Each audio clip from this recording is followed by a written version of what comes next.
নমস্কার, আমি অপর্ণা। অবশেষে নিয়ে এলাম বেটুর জন্মদিনের দুপুরের মেনু।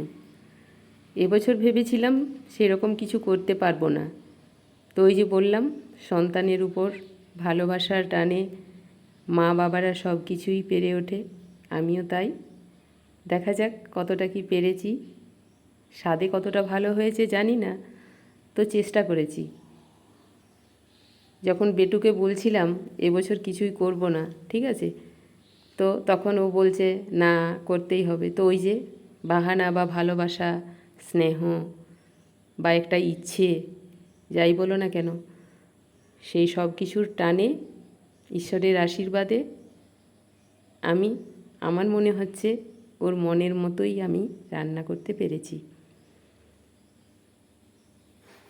বছরের অন্যান্য দিনগুলো হয়তো এইভাবে প্রাধান্য দেওয়া হয় না ওর গুরুত্বগুলোকে, কিন্তু এই একটা দিন আমি চেষ্টা করি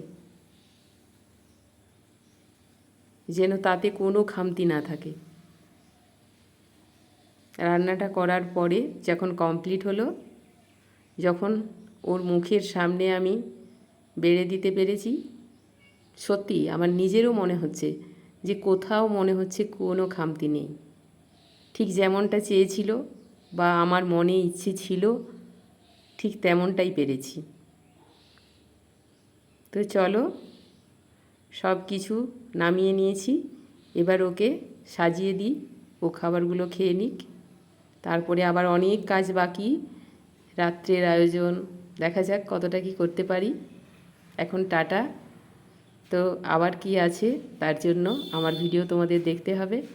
সবাই খুব ভালো থেকো, সুস্থ থেকো। এখন চলি, আবার দেখা হচ্ছে খুবই তাড়াতাড়ি।